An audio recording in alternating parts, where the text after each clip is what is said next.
Assalamualaikum warahmatullahi ta'ala wabarakatuh.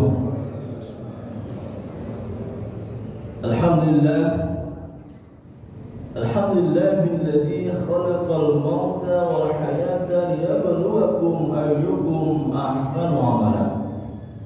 Asyhadu an la ilaha illallah wahdahu la syarika lah wa asyhadu anna sayyidana wa nabiyyana ومولانا محمدا عبده ورسوله لا نبي ولا رسول بعده اللهم صل وسلم وبارك على هذا النبي الكريم وعلى آله وأصحابه أجمعين ولا حول ولا قوة إلا بالله العلي العظيم.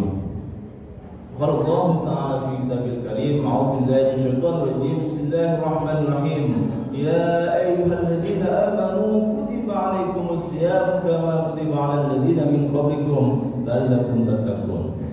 صدق الله العظيم وصدق رسوله النبي الحبيب الكريم ونحن على ذلك من الشاهدين والشاكرين الحمد لله رب العالمين. Hadirin sekalian, dirahmati Allah Subhanahu wa taala, alhamdulillah. Pada pagi hari ini di waktu pertemuan 3 waktu yang luar biasa. Ini adalah waktu yang istimewa. Yang pertama, ini adalah bulan suci Ramadan di 10 hari yang terakhir, yang kita sama-sama tahu dan sama-sama berharap bahwa turunnya Lailatul Qadar itu adalah di sepertiga Ramadan yang terakhir, di 10 hari yang terakhir bulan Ramadan. Ada yang mengatakan di waktu-waktu ganjil, ada yang mengatakan seluruh malam Ramadan, ada yang mengatakan 10 hari terakhir Ramadan, tidak mempedulikan ganjil maupun genap. Karena bisa jadi ganjil menurut kita, genap menurut orang lain. Karena ada yang berpuasa lebih dulu dibanding kita, ada yang lebaran nanti lebih dulu dibanding satu dengan lainnya. Sehingga ganjil dan genapnya tidak bisa diprediksikan. Yang dilakukan oleh kaum muslimin adalah karena ini ada sesuatu yang gaib, maka salah satu ciri orang beriman dan bertakwa adalah alladzina yu'minuna bil ghaib. Artinya meyakini sesuatu yang gaib, bahwa Allah Subhanahu wa taala akan menurunkan Lailatul Qadar kepada siapapun yang mencarinya dan kepada siapapun yang dikehendakinya. Jadi ada 2 pendekatan. Ada orang yang memang mencarinya, berdoa, mengharapkan, melakukan ibadah, maka Allah akan memberikannya. Wa idza sa'alaka ibadi anni fa inni qarib ujibu da'watad da'i idza da'an falyastajibu li wal yu'minu bi la'allahum yarshudun. Apabila ada hamba-hamba bertanya kepada tentang aku, katakanlah aku ini sangat dekat. Bahkan dekatnya itu dikatakan lebih dekat daripada urat dari kita. Aku akan mengabulkan semua doa kepada siapapun yang berdoa. Jadi kalau kita yakini bahwa kita minta kepada Allah Subhanahu wa taala untuk memberikan Lailatul Qadar, tanda-tandanya seperti apa tidak usah kita pedulikan, karena setiap orang akan mengalami sesuatu yang berbeda. Tidak bisa disamakan. Si A mengalami A, si B mengalami B. Maka kita yakini bahwa ketika kita minta kepada Allah Subhanahu wa taala, ud'uuni astajib lakum. Berdoalah kepadaku, aku akan kabulkan doamu. Maka banyak-banyaklah kita minta kepada Allah Subhanahu wa taala. Ini pertemuan waktu yang pertama. Pertemuan waktu yang kedua di hari ini, pagi ini adalah hari Jumat, hari yang dimuliakan Allah Subhanahu wa taala. Di mana dalam satu hari yang Allah Subhanahu wa taala ini luar biasa memberikan keadilan, kebijaksanaan kepada manusia.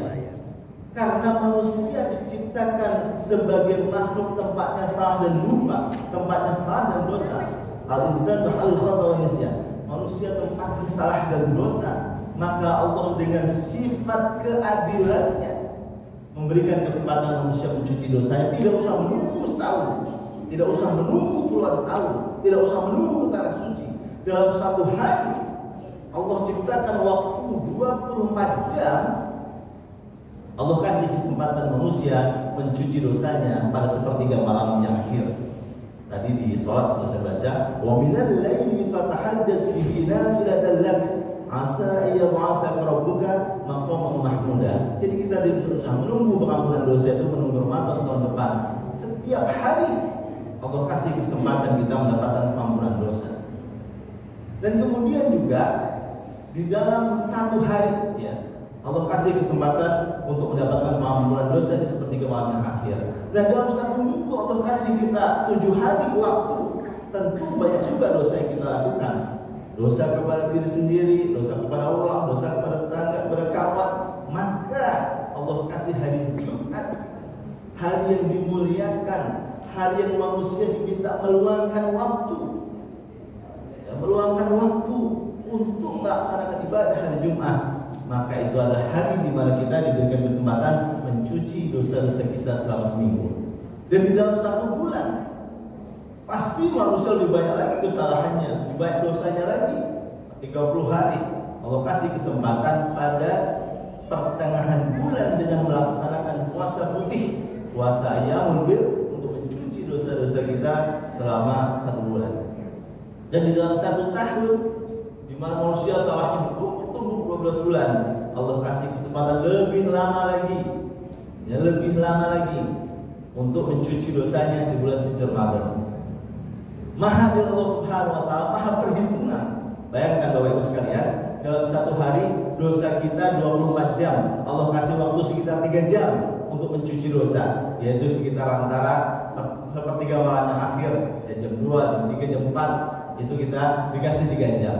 Dalam 1 minggu dosa kita makin banyak, 7 hari. Allah kasih kesempatan sehari untuk mencuci dosa, yaitu di hari Jumat. Dalam 1 bulan dosa kita 30 hari. Allah kasih kesempatan mencuci dosanya 3 hari, yaitu di pertengahan bulan.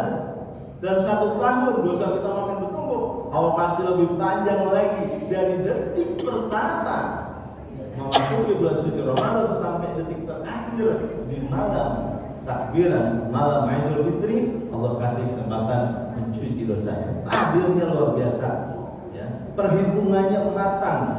Makin banyak dosa, makin dikasih waktu panjang.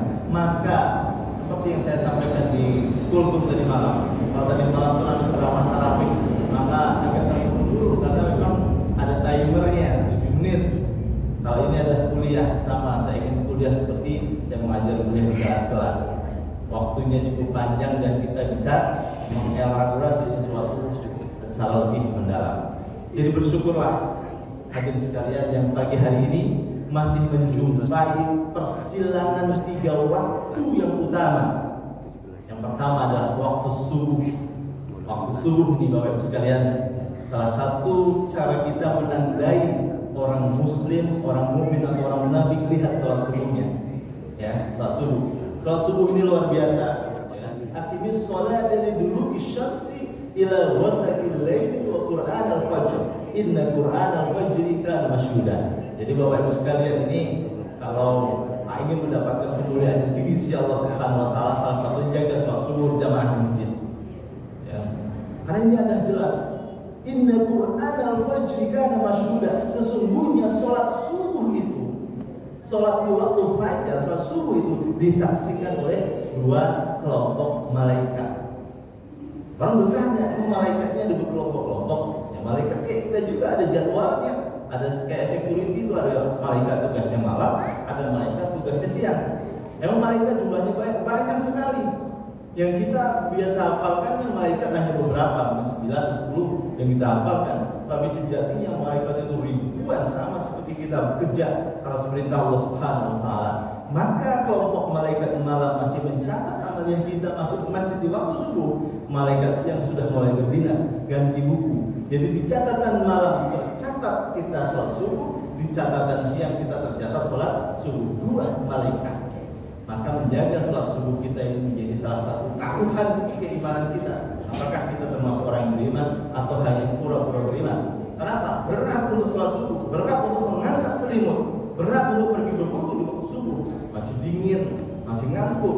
Tapi siapapun yang berani melangkahkan kaki menuju ke masjid atau mushola untuk melaksanakan sholat subuh, itulah orang-orang yang akan mendapatkan kemuliaan dari Allah Subhanahu wa taala. Dan hari ini kita bertemu dengan waktu subuh.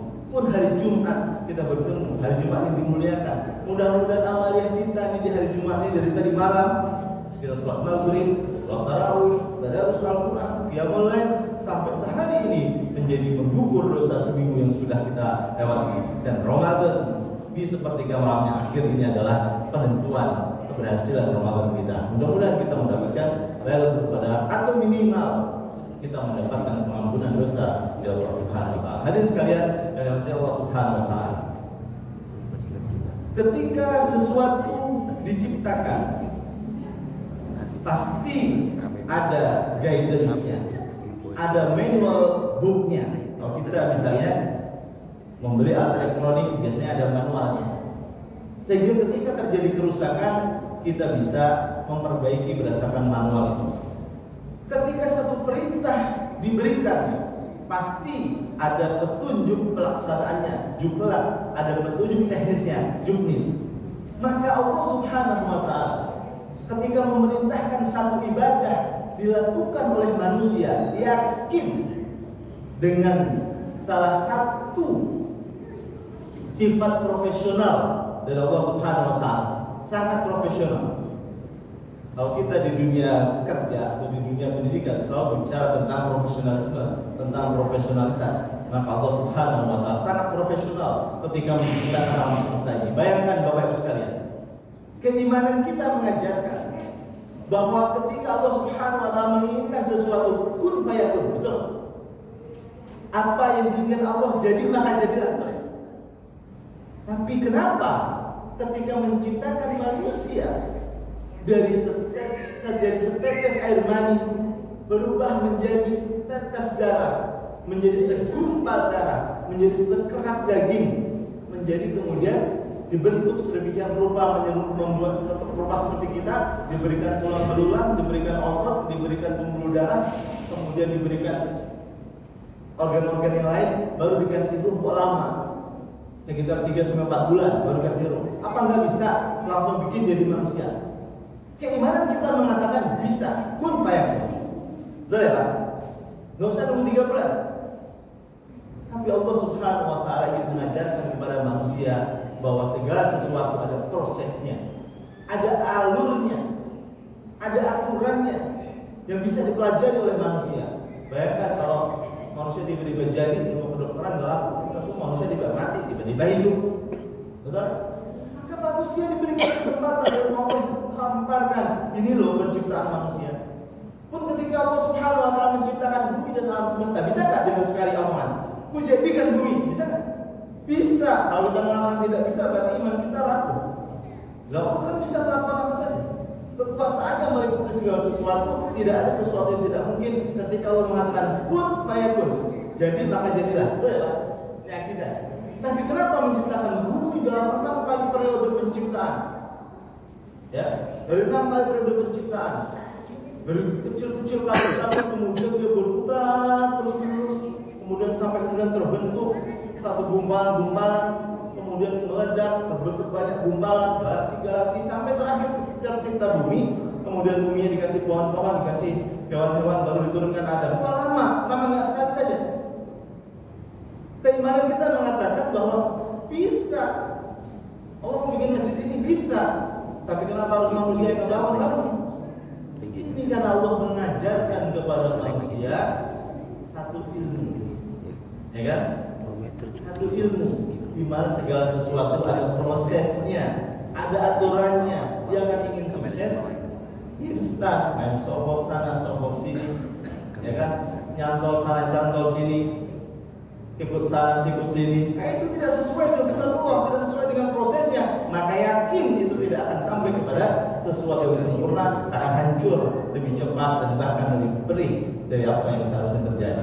Maka manusia ikutlah sunatullah, termasuk dalam penciptaan. Maka ketika Allah Subhanahu wa taala menciptakan perintah ibadah, itu juga disertai dengan guidance-nya, disertai dengan aturannya. Wa nunazzilu minal Qur'ani ma huwa syifaa'un wa rahmatun lil mu'minin. Dikasih apa? Dikasih iming-iming. Oh, diturunkan aturan itu di dalamnya ada kebahagiaan, ada obat agar orang itu mau baca Quran. Ya. Kemudian juga ketika Allah kasih tahu Syahrul Ramadan alladzi unzila fihi al-Qur'an hudan lin-nasi wa bayyinatin minal huda wal furqan. Ini istimewanya. Pada bulan Ramadan Allah turunkan Al-Quran sebagai guidance, sebagai petunjuk jalan, sebagai aturan, jukrak juknis bagi siapa? Bagi setiap manusia, bagi seluruh umat manusia. Maka kita yakini perintah apapun pasti ada guidance, pasti ada guidance. Ini yang membuat Ramadan ini jadi mulia itu sebenarnya karena Al-Quran, Pak. Dulu itu, ya, dulu Ramadan itu sudah ada sebelum Islam yang dibawa Rasulullah, sudah ada. Ya kan? Bulan-bulan yang lalu, bulan Syawal, bulan Zulqa'dah ada. Tapi Ramadan pada masa dulu itu tidak bernilai. Orang jadi takut, orang jadi ngeri keluar. Kenapa? Bagi Bapak Ibu sekalian yang sudah pernah ke tanah suci, sudah pernah menjelajah Saudi, tentu sudah tahu alamnya seperti apa di sana. Dan pada bulan Ramadan itu alamnya kayak apa? Sangat gersang, sangat tandus, seperti tanah yang sangat panas. Maka Ramadan itu adalah tanah yang membakar, tanah yang dibakar, atau panas yang sangat membakar. Maka dulu itu sebenarnya Ramadan itu tidak terlalu diharapkan sama orang, justru dihindari. Orang bersembunyi di rumah-rumah, ada badai pasir yang setiap saat bisa mengintai. Tapi kenapa tiba-tiba Ramadan menjadi sangat mulia, dinantikan orang, menjadi malamnya malah sangat menyenangkan karena Al-Quran diturunkan, ya, Al-Quran diturunkan. Maka Al-Quran diturunkan di bulan Ramadan, bulan yang tidak disukai menjadi disukai, bulan yang tidak menyenangkan menjadi menyenangkan, bulan yang biasa saja menjadi bulan yang mulia. Ketika Al-Quran dituliskan di dinding-dinding, tembok yang biasa saja menjadi mulia. Siapa berani berusaha? Ketika Al-Quran dituliskan di kertas-kertas, dari kertas biasa menjadi kertas yang mulia, siapa berani merusaknya? Ya kan? Ketika Al-Quran ditaruh di pikiran kita, dihafalkan oleh adik kita, dihafalkan oleh kita, Allah Subhanahu wa taala menjamin bahwa jasadnya akan dipelihara Allah Subhanahu wa taala dan dirinya diberikan tempat di surga. Itulah Al-Quran.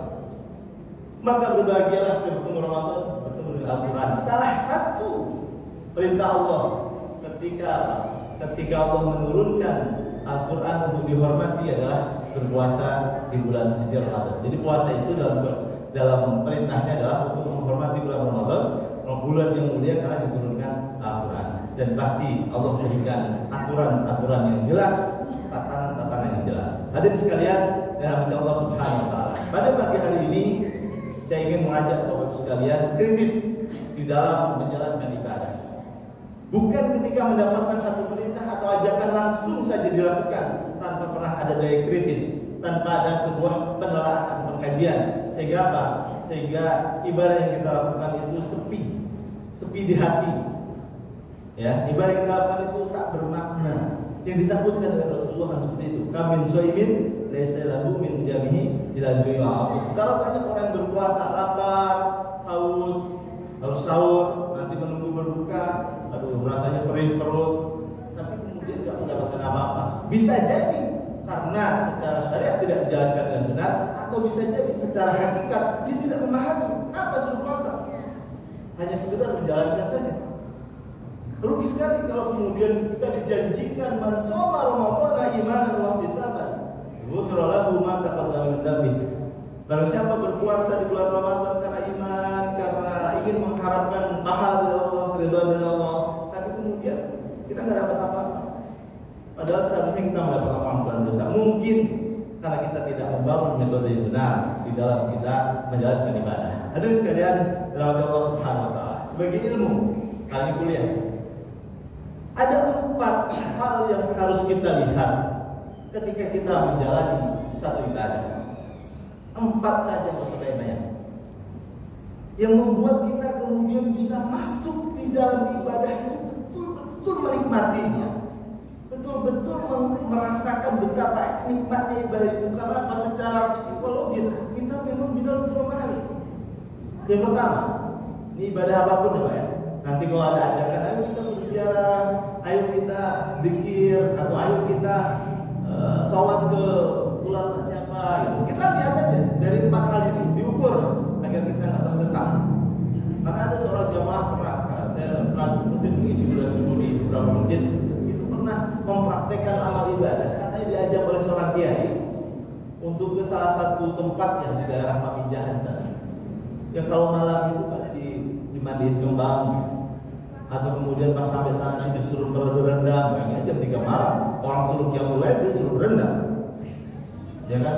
Walaupun yang mengajak kiai sekali itu karena mereka tidak memahami, ikut saja satu rombongan, satu bis, nanti pindah ke tempat lain setiap bulan kayak gitu. Nah, akhirnya saya inisiatif, ayo kita kaji segala sesuatu menggunakan 4 dimensi. Benar nggak itu dilakukan? Yang pertama, ibadah apapun yang kita lakukan, siapapun yang bicara itu, gak usah dilihat. Ya, undur makola, walatandur makola. Perhatikan apa yang dikatakan, jangan perhatikan siapa yang mengatakan. Kita banyak tersesat karena terlalu banyak memperhatikan siapa yang mengatakan. Yang pertama kita, dimensi yang pertama itu adalah, ini sebagai patokan ini metodologi.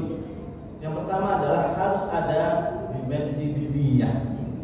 Harus ada jelas perintah dan larangannya. Saya akan mengambil contoh puasa. Jelas, ya ayyuhalladzina amanu kutiba alaikumusiyam. Sudah jelas diwajibkan atas engkau sekalian berpuasa. Jelas ada perintahnya. Jika satu ibadah jelas ada perintahnya, lakukan, nggak usah ditawar.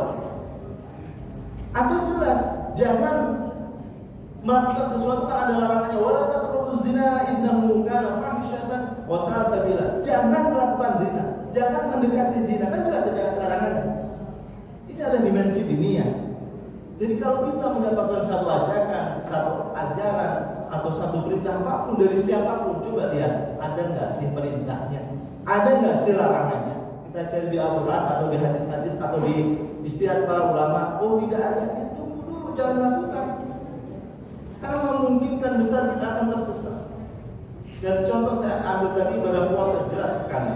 Dimensi diniyahnya jelas. Kutiba alaikumusiyam kama kutiba alal ladzina min qablikum. Diwajibkan atas engkau berpuasa sebagaimana telah diwajibkan juga atas orang-orang sebelum engkau. Jelas dimensi diniyah. Jadi Bapak Ibu sekalian, kalau nanti ada ajakan-ajakan ibadah atau apapun, lihat dimensi diniyahnya dulu. Ada nggak perintahnya? Atau mungkin dilarang-larang, lihat dulu ada nggak larangannya. Kalau nggak ada, nanti dulu. Yang kedua, ada dimensi sejarah. Kalau ibadah puasa ini lengkap sekali. Kutiba alaikumusyamu kama kutiba alal ladzina min qablikum. Ada sejarahnya, sebagaimana sudah juga dilakukan oleh orang-orang terdahulu. Ibadah haji ada sejarahnya, sudah ada sejak zaman Nabi Ibrahim. Ya, lain-lainnya ada sejarahnya. Tapi kalau satu ibadah tiba-tiba baru muncul, tidak bisa dirunut sejarahnya, maka hati-hati. Ya, hati-hati. Jangan-jangan kan itu ya. Hati-hati. Tunggu dulu nih. Ada dimensi sejarahnya. Jelas ibadah haji, puasa, sholat, zakat semua ada sejarahnya. Dilakukan oleh nabi-nabi terdahulu, dilakukan oleh umat-umat terdahulu. Tidak tiba-tiba normal. Nah, kemudian yang ketiga, ada dimensi syariat, ada aturannya. Tidak mungkin Allah Subhanahu Wa Taala menciptakan, memerintahkan satu ibadah kalau nggak disertai aturannya. Puasa itu jelas. Ayyaman ma'dudat, pada waktu-waktu yang sudah ditentukan. Teknisnya sudah ada, harus makan sahur, jamnya juga ditentukan. Jadi tiba-tiba udah ada mendalam imam itu masih makan, ya kan nggak bisa. Ya, ada aturannya. Berbuka pun ada aturannya. Masuk maghrib baru makan, ya sebelum maghrib jangan makan. Nggak bisa, ada aturannya. Sholat ada aturannya, zakat ada aturannya, puasa ada aturannya, haji ada aturannya, ada syariatnya. Maka kalau ada satu ibadah diajak atau apapun, kok tidak jelas aturannya, sesuka hati yang memerintahkan, ayo mandi kembang biar suci, atau apapun lah, kalau amalkan zikir-zikir yang zikirnya tidak ada di dalam Al-Quran, tidak ada di dalam hadis-hadis, bukan zikirnya Rasulullah, bukan zikirnya ulama-ulama yang nasnya jelas, jangan. Ada dimensi syariatnya, ada aturan-aturannya. Puasa ini lengkap sekali aturan-aturannya, ya kan? Sholat lengkap sekali aturannya, zakat lengkap sekali aturannya, jalankan. Yang tidak, tunggu dulu. Jadi tadi yang ketiga. Yang keempat adalah ada dimensi istimaiyah, ada kemanfaatannya. Ada orang tiba-tiba suruh mandi malam-malam jam 3 malam di Gunung Papandaya. Ini kisah nyata. Ini zaman saya. Kalau sampai sakit dia, kenapa manjat gunung Papandaya di dalam sana, kemudian suruh mandi air dinginnya luar biasanya sakit pulang. Itu berarti ibadah yang zalim, ibadah yang merugikan diri sendiri, dia nggak usah dijalankan. Kenapa? Tidak ada dimensi istimaiyahnya, tidak tidak ada dimensi kemanfaatan buat kita, buat masyarakat. Maka Bapak Ibu sekalian, kalau kita beribadah, apalagi sesuatu yang baru, ajakan yang baru, bukan serta-merta kemudian kita tolak, tapi juga kita kritis. Apakah pertama ada dimensi dunianya, ada nggak sih perintah, ada nggak sih larangan? Yang kedua ada sejarahnya, ada nggak sih dilakukan oleh orang-orang terdahulu yang terpercaya?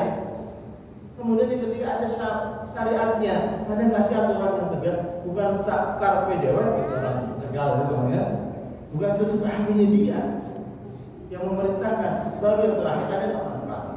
Jika empat-empatnya ini ada, lakukan dengan sepenuh hati. Lakukan dengan sepenuh hati. Itu artinya sesuai dengan kriteria yang diajarkan oleh para nabi, para rasul, para ulama. Maka ketika kita bicara puasa ini Bapak Ibu sekalian, alhamdulillah, yakinlah ini adalah ibadah yang sangat baik. Sangat baik. Karena dari dimensi dunianya tidak perlu diragukan lagi, ini perintahnya langsung dari Allah Subhanahu wa taala. Seperti hadis salat juga perintah dari Allah Subhanahu wa taala. Maka segala sesuatu yang diperintahkan Allah Subhanahu wa taala yang kita cobai. Maka kalau kita breakdown di puasa, bagaimana puasa membuat badan kita sehat, bagaimana membuat jiwa kita sehat, bukan hanya fisik tapi juga jiwa kita. Itu karena sudah jelas perintahnya dari Sang Maha Kuasa, dari Allah Subhanahu wa taala, yang tidak mungkin memerintahkan sebuah keburukan buat makhluknya. Itu sebagai sebuah contoh. Ya. Maka Bapak Ibu sekalian, di sisa waktu Ramadan ini, ayo kita perbaiki ibadah kita di Ramadan. Kita yakini bahwa ibadah-ibadah di Ramadan itu banyak sekali variasinya, banyak sekali jenisnya. Yang kadang-kadang juga ada ibadah-ibadah yang tidak disyariatkan, yang diatur oleh orang-orang tertentu atas kepentingan tertentu. Maka kita kritislah. Di sisa waktu ini kita kritis. Ibadah apa yang bisa kita lakukan? Ibadah apa yang tidak bisa kita lakukan? Ya, kita harus kritis. 4 metode tadi bawalah kemana-mana. Di dalam kita mengkaji apapun, tidak hanya di Ramadan, di mana-mana kita bawa. Ya, yang tadi 4 ukuran. Kalau kita mau yakin betul bahwa ibadah itu memang betul-betul membawa kemaslahatan, diniyahnya dapat, ya kan, sejarahnya ada, kemudian syariatnya jelas, kemudian istimewaannya. Ramadan ini menghadirkan semuanya, Bapak sekalian.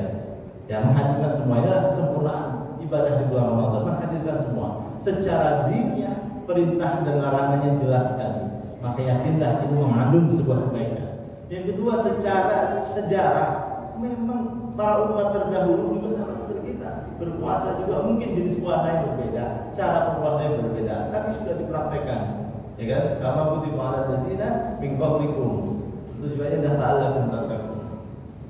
Dan kemudian juga yang ketiga, dari sisi syariatnya sudah jelas, kita jalankan. Baru ijtima'iyahnya jelas. Maka mari kita manfaatkan sisa Ramadan ini. Setelah kita mengukur dengan 4 hal tadi, insya Allah semuanya masuk. Maka kita yakini di sisa Ramadan ini harus kita manfaatkan. Tidak masalah yang kemarin sudah lewat. Sesuatu yang sudah lewat, mungkin ada yang tidak sempurna, ada yang puasanya bolong-bolong, ada yang puasanya lancar, akan tetapi nilainya kecil. Karena kita masih juga belum melaksanakan nilai-nilai puasa dengan baik. Gak mengapa. 21 hari sudah lewat, kita hanya bisa meminta kepada Allah Subhanahu wa taala agar ibadah kita diterima yang 21 hari tersebut, agar puasa kita diterima, agar dosa kita diampuni. Kita jaga yang 8 hari ke depan. Kita jaga betul-betul yang 8 hari ke depan, agar kita yang pertama betul-betul menjalani puasa sesuai dengan puasanya para nabi dan para rasul, bukan hanya secara fisik tapi juga secara batinnya. Maka tadi malam saya sampaikan agak cepat karena cuma 7 menit dengan waktu sedikit, saya ulang untuk bekal kita menjaga 4, ya, menjaga sisa 8 hari puasa ke depan, bahwa tujuan puasa itu untuk bertakwa. Tapi ketika orang ditanya ketakwaan macam apa, apakah kita bisa mengatakan manusia sudah bertakwa? Bagaimana cara mengukurnya? Tadi malam sudah saya kasih sedikit tips. Kalau kita di hari-hari terakhir ini punya karakter orang yang bertakwa, salah satunya ada rasa takut kepada Allah Subhanahu wa taala kalau ibadah kita tidak diterima. Kalau kita nanti dimasukkan ke neraka. Ada rasa khawatir kalau kita tidak mendapati lagi Ramadan di tahun depan. Ada rasa sayang kepada Ramadan sehingga kita berupaya untuk mendapatkannya terus menerus. Kalau perlu Ramadan itu nggak boleh lewat. Ada rasa bahagia kita menyambut Ramadan sampai sekarang, maka itu sudah ada ciri. Artinya kita udah mulai bertakwa. Tapi nggak usah diomongin orang. Udah takwa nih, jangan. Itu cukup ada di dalam diri kita ketika rasa itu sudah muncul. Maka insya Allah itu adalah tanda-tanda kita ingin terus Ramadan. Kita takut kalau berpisah Ramadan. Itu sudah tanda-tanda. Tapi kemudian kita berjelas lagi di dalam surah Al-Imran 133 yang tadi Bang saya sampaikan, bahwa beberapa ciri yang bisa kita deteksi dari diri kita, tidak usah melihat dari orang lain. Ciri yang bisa kita deteksi adalah yang pertama, ya kan? Alladzina yunfikuna bis-sarra'i wad-dharra. Ya Bapak dan Ibu sekalian, cobalah kita buka saku kita, buka dompet kita, buka pikiran kita. Karena sebenarnya kita berinfak itu kan bisa bilmal atau bil anfus, bisa dengan harta atau dengan jiwa kita, pikiran kita. Ngurus masjid ini walaupun kita nggak sedekah banyak, tapi menjadi mengurus masjid, mengelola ibadah, itu termasuk adalah mengurus sedekah, termasuk infak. Ya, apakah kita sudah sampai pada ringan kita menginfakkan harta kita, menginfakkan waktu kita, tenaga kita? Kalau kita ngurus masjid kok berat, itu diteleponin sama ketua masjid, ayolah datang rapat, masih berat, hati-hati. Ya, tapi kalau sudah ringan, ayo kita jamaah ringan, ayo kita segera ringan. Dalam kondisi lapang maupun sempit, lagi ngantuk. Gitu. Jadi malam itu saya ingin tidur di sini, tapi kemudian ada hal yang harus saya urusin di rumah. Dan pulang tadi pas bangun jam 3, ya, sudah terikat janji nih mau ngisi kuliah subuh, ya udah. Tinggal ngantuk-ngantuk saya nyetir sampai sini. Alhamdulillah selamat. Ya. Ada keinginan kita untuk senantiasa berinfak dengan waktu kita, tenaga kita, pikiran kita. Sini kita evaluasi. Mudah-mudahan saja makin mendekati Ramadan, Lebaran, makin kita makin ringan, makin senang kita membantu orang, makin senang kita bersedekah. 1.000 rupiah, 2.000 rupiah kita masukkan ke pencerahan, tidak usah dilihat jumlahnya. Karena kalau dilihat jumlahnya, ngomong-ngomong dia masuk surga duluan. Betul ya? Kalau dilihat jumlahnya, kamu tidak melihat jumlahnya, tapi melihat bagaimana perjuangannya. Uang 1.000 rupiah bagi si A mungkin berguna dibanding dari si B. Si B punya uang 1 triliun, 1.000 itu kayak ada duanya. Tapi si A kebetulan cuma uang 10.000, 1.000 itu udah 10%, ya kan? Dan dilihat jumlahnya. Dilihat bagaimana kita benar-benar ikhlas lillahi ta'ala, berjuang mendapatkan itu dan menginfakkan. Itu ciri yang pertama. Nah, ciri ini bisa kita munculkan. Ya Allah, aku ingin menjadi orang bertakwa, orang ringan untuk berinfak. Silakan, berapapun jumlahnya tidak usah dilihat, karena Allah tidak melihat itunya. Yang pertama, yang kedua, mari kita tata emosi kita. Kadang-kadang hal yang paling sulit itu kan menata emosi. Biasakan parkir, warnanya luar biasa. Padahal berpuasa, ya, mantri di supermarket, gampang emosian. Mari kita tata. 8 hari ke depan kita tata betul. Karena itu ada ciri yang kedua. Ya. Ciri yang kedua, wal-kadhiminal ghaidha, orang yang mengendalikan amarah. Kata Rasulullah ketika ada seorang pemuda datang, ada acara seperti ini, datang pemuda dari pintu Allah, ya Rasulullah, aku ingin bertanya bagaimana caranya menjadi seorang muslim yang baik. Rasul menjawabnya singkat, Pak. La tabghah, kamu jangan gampang emosi. Cuma gitu doang jawabannya. Datang lagi anak pemuda itu, ya Rasulullah nggak puas masa nanya. Mau jadi orang Islam yang baik cuma dijawab jangan gampang marah. Jawaban yang kedua sama, la tabghah, kamu jangan gampang marah.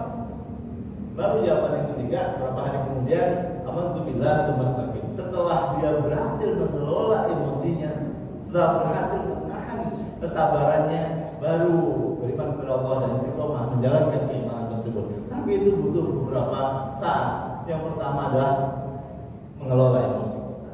Puasa kita mengajarkan. Maka kita janganlah mengubah banyak. Selama di media sosial marah-marah seenaknya, maki-maki orang seenaknya, hati-hati. Tangan kita, ngetik-ngetik kita ini kan bertanggung-jawaban insya Allah Subhanahu Wa Taala. Kalau tidak suka terhadap sesuatu, mending kita ikuti metode Rasulullah. yaitu orang-orang yang mana yang bilang wal yaumil akhir falyaqul khairan aw liyasmut. Barang siapa mampu beriman kepada Allah dan hari akhir, maka berkata yang baik atau diam saja. Kalau kita nggak bisa berkata yang baik, kita lagi apa, mending diam. Karena diamnya seorang muslim karena taatan kepada Allah, karena tidak ingin bermaksiat, maka itu menjadi sesuatu yang ternilai dari Allah Subhanahu wa taala. Yang kedua, yang ketiga baru ya, walaupun tidak mudah memaafkan kesalahan orang. Serangkat sedikit ya kan 200.000 bisa dibersihkan, bisa dibereskan, nggak usah. Ribut-ributnya berkepanjangan sampai lapor polisi segala. Itu artinya ciri-ciri kita tidak dewasa di dalam beragama, ciri-ciri kita sakit psikologinya. Orang punya gaji 30 juta, hanya mobilnya keserempet 200.000 aja sampai lapor polisi. Ya, hanya untuk meluapkan kemarahannya, hanya meluapkan emosinya, hanya ingin menganggap dirinya benar, hanya ingin menganggap dirinya lebih tinggi dibanding lain. Seorang muslim tidak punya sifat itu, karena dia seorang muslim yang bertakwa yang sudah dibentuk oleh majelis Ramadan ini. Ya wala finalinasi sudah nggak apa-apa Pak, silakan jalan. Yang penting sudah maaf-maafan, yang penting sudah komunikasi, nggak kabur terus lari, itu beda cerita kan, ya kan? Nggak masalah seperti itu. Baru kemudian Allah yuhibbul muhsinin, Allah menyukai orang-orang senantiasa berbuat baik, apapun berbuat baik. Satu amaliyah rahasia Bapak Ibu sekalian, di bulan Ramadan ini ada waktu yang sangat bagus, yaitu apa? As-sahur, waktu sahur. Di waktu sahur itu seorang yang ingin mendapatkan kesempurnaan Ramadan banyaklah beristighfar. Selain sahur, kadang kita saking sibuknya sahur lupa istighfar. Padahal sebelum sahur kita istighfar berdahulu. Mau 1 kali, 3 kali, 10 kali silakan semuanya. Tapi kita banyak istighfar karena itu justru menjadi kunci dibukanya pintu surga untuk orang-orang yang akan sahur itu dari istighfarnya, bukan dari makannya, ya kan? Dibangunkan itu untuk mendekatkan kepada Allah beristighfar. Makan itu untuk menjaga stamina hari itu. Pesunahan dari Rasul kan setengah ayat pun sudah selesai sebenarnya, ya. Tapi istighfarnya, ya, istighfarnya. Maka kita berlaku baik sebagai salah satu ciri bertakwa, yaitu banyak beristighfar kepada Allah Subhanahu wa taala. Baru yang terakhir, yakin kita ini nggak pernah berbuat salah, ya kan? Kita nggak yakin, pasti kita sering berbuat salah. Maka orang bertakwa bukan yang tidak berbuat salah, tapi alladzina idza fa'alu fahishatan aw dzalamu anfusahum dzakarullaha, yaitu orang-orang yang ketika melakukan kesalahan dia segera mengingat Allah. Ya Allah, aku tadi marah-marah gak jelas. Ya Allah, aku tadi menyakiti hati kawan, menyakiti hati istri, menyakiti hati tetangga. Maka dia segera mengingat Allah Subhanahu wa taala, berzikir, minta ampun, fastaghfiru lidzunubihim, maka Allah pasti akan mengampuni dosanya. Ini ya keindahan dalam kitab Islam. Allah Subhanahu wa taala bisa menghapuskan dosa dalam hitungan detik pada saat itu jika kita memang mau minta. Tidak usah menunggu Ramadan, tidak usah menunggu Idul Fitri baru kita musyawarah sama kawan. Setiap saat kita minta maaf, saat WA, saat apa, kita bilang maaf ya tadi agak keceplosan ngomongnya. Itu adalah ciri orang-orang yang bertakwa yang diinginkan dari majelis Ramadan yang kita jalani selama 1 bulan ini. Hadirin sekalian yang Allah Subhanahu wa taala, sebagai penutup, ini adalah satu kesempatan besar. Ulaika alaihim, ulaika jazaohum inda rabbihim. Mereka itu akan mendapatkan balasan dari Allah Subhanahu wa taala, dari Tuhannya. Berupa apa? Berupa pengampunan dosa. Maghfiratun min rabbihim, mendapatkan pengampunan dari Tuhannya. Wa jannatin tajri min tahtiha, dan surga. Bukankah ini yang kita inginkan? Ya, ini yang kita inginkan. Dapat pengampunan dosa dan dapat surga. Maka sisa waktu 8 hari ini mari kita manfaatkan. Tidak usah memikirkan yang sudah lewat. Kita ulang tahun depan, mudah-mudahan kita panjang umur. Tapi kita pikirkan yang akan datang. Tanggal 22, 23, 24 sampai tanggal 30 kita pikirkan. Cukup 1 dapat. Inna anzalnahu fi lailatul qadr. Lailatul qadri khairun min alfi syahr. Tanazzalul malaikatu war-ruhu fiha bi idzni rabbihim min kulli amr. Salamun hiya hatta matla'il fajr. Kita dapatkan Lailatul Qadar dengan pertama memintanya, minta kepada Allah, ya Allah berikan aku Lailatul Qadar. minimal 1 kali dalam seumur hidup kita. Gak usah setiap tahun. Kalau setiap tahun, ya alhamdulillah. Tapi minimal sekali. Khairun min alfi syahr. Lebih baik dari 1000 bulan atau 24 tahun. Kita aja belum tentu kalau kita sudah 84 tahun. Sekali aja dapat, alhamdulillah. Tapi karena kita tidak tahu kita dapatnya kapan, maka berpikir positif. Setiap malam kita minta kepada Allah untuk diberikan Lailatul Qadar dengan satu keyakinan bahwa ketika kita minta, Allah akan kasih dengan caranya sendiri. Kita nggak tahu apakah yang duduk di pojok sana dapat, di belakang dapat, tapi kita yakin semua dapat. Hanya saja cara Allah memberikannya berbeda-beda. Pembuktiannya kapan? Ya nanti di yaumil qiyamah. Kita buktikan saja, oh iya, alhamdulillah waktu itu dapat ya. Kita kan nggak tahu, ya kan? Ternyata di buku catatan, oh, kamu pernah dapat nih Lailatul Qadar 5 kali seumur hidup. Wah, alhamdulillah kan? Kita kan nggak tahu, kita nggak bisa menganggap sekarang. Ya ada ciri-ciri yang diberikan oleh Allah kepada Rasulullah, misalnya waktu cerah. Bagaimana kalau musim hujan? Oh, Ramadan kan bisa jadi musim hujan ya? Oh nggak ada cerah nih, nggak ada Lailatul Qadar ya nggak begitu. Lailatul Qadar selalu ada setiap malam di malam terakhir bulan Ramadan. Hanya saja yang beruntung mendapatkannya siapa kita tidak tahu. Mudah-mudahan kita termasuk yang beruntung tersebut. Hadirin sekalian, rahmat Allah Subhanahu Wa Taala. Demikian yang ingin saya sampaikan. Semoga saja majelis ilmu kita pada pagi hari ini menjadi sesuatu yang bernilai di hadapan Allah Subhanahu Wa Taala. Ya fa'illahu alladziina aamanu minkum wal ladziina utul ilma darajat. Karena sesungguhnya Allah akan meninggikan derajat orang beriman dan berilmu di antara kita beberapa derajat. Mudah-mudahan ini meninggikan derajat kita di hadapan Allah Subhanahu wa taala. Mudah-mudahan Ramadan kita yang tersisa ini diberikan kebaikan, kelancaran, dimudahkan. Mari kita tutup dengan sama-sama baca doa. Mudah-mudahan doa kita ini diijabah di waktu yang mustajabah antara subuh dan duha, di waktu hari Jumat, di 10 hari terakhir bulan Ramadan. A'udzubillahi minasyaitonir rajim. Bismillahirrahmanirrahim.